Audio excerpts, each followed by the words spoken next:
할렐루야, 광명한새벽별교회 김청연 목사입니다. 코로나 중에도 지속적인 후원과 기도에 감사드립니다. 광명순복음교회 모든 성도님들과 교회 위에 임마누엘의 축복이 넘쳐나길 부활하신 예수 그리스도의 이름으로 축원드립니다. 아멘. 할렐루야.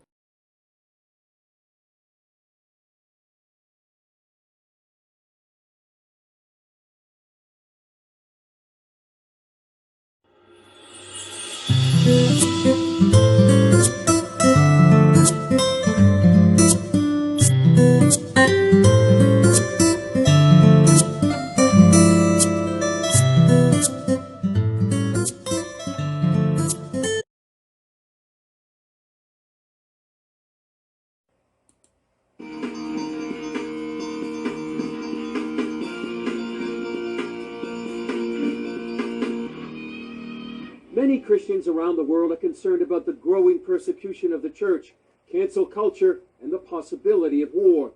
To address these concerns redemptively and how to pray about these times, Rick Ridings, co-founder of Sukkot Hallel, a 24/7 prayer ministry here in Jerusalem, wrote an article called Intercession and Prayer, How to Intercept World War III. I spoke with Ridings about his prayer strategy detailed in the article. Rick, thanks for joining us on Jerusalem Dateline. You wrote recently that this time is one of the most important times to be praying since World War II. What did you mean by that? I meant there's a global warfare. Many times people just look at what's going on in their country or one or two countries, but there really is a global spiritual warfare going on that I believe is the greatest since World War II. At that time, they were being barraged with news day after day of Hitler getting another victory, of him beginning to exterminate the Jews, and it looked like there was no way to stop him. If you just went by what you saw in the news at that time, it seemed totally hopeless, and why even pray? What good will it do? You mentioned Rees Howells. Why was he so instrumental in World War II, and what's the lesson for today? He was the head of a Bible college in Wales, and they had really learned in intercessory prayer not to just pray in reaction to what you see on the ground happening around you or in the news, but to wait on the Lord in worship and prayer until you could really begin to have God's perspective and begin to find out what does God want to do in the future. So, for example, in World War II, when it looked like it was all over, that Hitler was really decisively winning, the Lord showed them to pray that Hitler would go into Russia. As a military man, he should have known better than to go into Russia with a lot of his troops right before winter. But he went in, they prayed that he would not be able to take Moscow quickly as the news was predicting, and Hitler just got stuck in the snow, and it severely crippled everything else he did.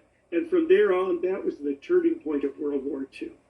Rick, you talk about 5 phases of prayer. The first 2 are about intercepting World War III and a time of war and a time of peace. I felt in 2017 that the Lord spoke to my heart that there was going to be great harvest coming in places like Iran, Saudi Arabia. And I felt like he said when that would begin, Satan would try to cut it off the same way he did with World War I, which occurred right after the great outpourings of the Holy Spirit in Wales, in Azusa Street, in Korea.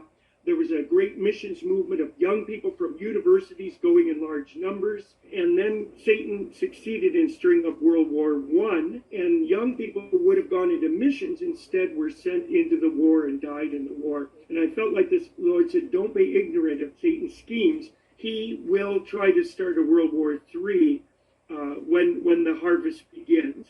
And you are to encourage people to pray that be stopped in the way that Rees Howells saw World War II come to an end. In the next 2 phases, Rick, you talk about geographical areas, Taiwan and the South China Sea, and also you talk about the capitals here in this region, Ankara, Tehran, and Moscow. Talk about those. I felt the Lord began highlighting that already in 2019 very clearly to us, that there would be an evil alliance forming between Ankara and Tehran and Moscow.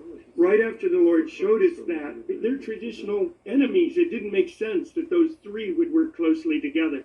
Right after the Lord showed us that, a week later, they met in Ankara with the 3 from the 3 foreign ministers of those nations.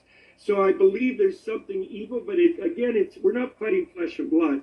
We're fighting against principalities and powers, but principalities use personalities. And so we need to cut it off at that level. And I felt the Lord showed the same thing would happen in China, that China would begin by moving on Taiwan. And if that was not stopped early on, it would grow into a regional war. And if those two regional wars happened at the same time, they could spin out of control into a World War III. You talk about the mantle of Rees Howells. What did you mean by that?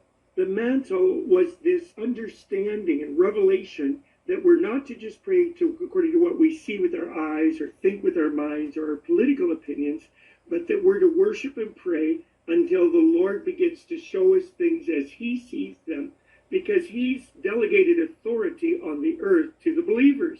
And we are to pray and proclaim his will upon earth as it has already been decided in heaven. And finally, Rick, what are you there at Sukkot Hillel praying right now? Well, we're praying, obviously, protection over Israel. We're praying protection and grace in the Middle East, that it not turn in, if there's any kind of military action necessary with Iran, that would happen quickly and decisively and within God's boundaries, preferably covert warfare to stop their nuclear bomb plans rather than an overt warfare. And to pray that the harvest will continue to go forth in a great way in Persia, in Iran, and in the Middle East. And also, we're praying much that this is a season where we believe God is stirring up the Jewish people to come home from places like New York, where there's such an anti-Semitism being expressed right now. And when they're here, then Ezekiel 37 says that once the bones are connected, God will begin to breathe upon them by his Holy Spirit. And that's where your listeners can pray for that breath of the Holy Spirit from the north, south, east, and west upon this land. Well, Rick Ridings, appreciate your article and your exhortation to be praying at this very important time. Always a joy to be with you, Chris. Bless you.